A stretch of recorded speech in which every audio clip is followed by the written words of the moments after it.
कहानी को एक लाइक ज़रूर करें।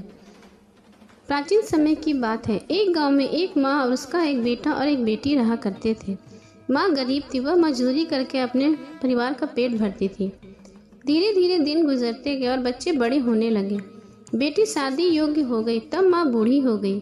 माँ ने अपने बेटे से कहा, बेटा तेरी बहन शादी योग्य हो गई है, इसलिए तेरे जैसा घर वर देखकर उसकी शादी करना।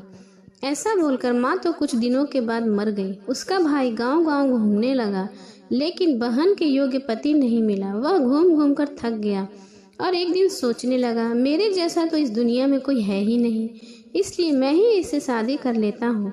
ऐसा सोचकर वह चुनरी और शादी के सामान ले आया। तब उसकी बहन ने पूछा, भाई यह सब तुम सामान किसके लिए लाए हो? तब उसके भाई ने कहा, बहन यह सब सामान तुम्हारी शादी के लिए लाया हूँ। गांव वालों ने बहन से कहा, तुम्हारा भाई ही तुमसे शादी करने वाला है। तब बहन ने जाकर अपने भाई से पूछा कि भाई मेरी शादी किससे हो रही है? इस पर भाई ने कोई जवाब नहीं दिया। तब बहन सब बात समझ गई। उसने एक लोटे में जल लिया, चुनरी ली और चप्पल पहनकर जंगल की तरफ चली गई। जंगल में गाय चराने वाले ग्वालों ने उनसे पूछा कि कहाँ जा रही हो? तब वो कुछ नहीं बोली।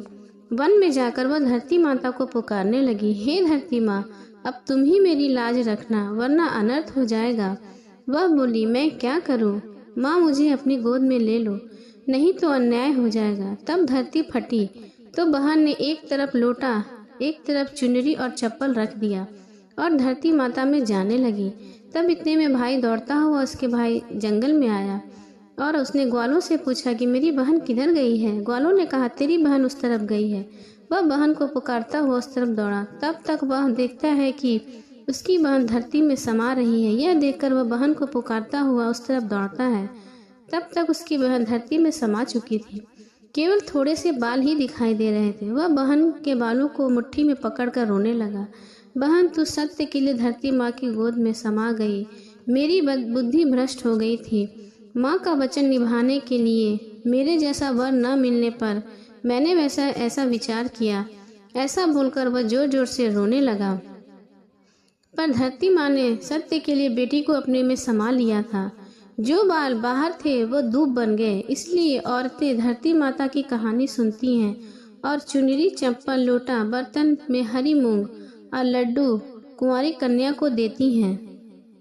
जो भी धरती माता की कहानी सुनता है, धरती माता उसको सुखी रखेगी। हे धरती माता की कहानी कहने और सुनने वालों को सभी को सुखी रखना। बोलो धरती माता की जय।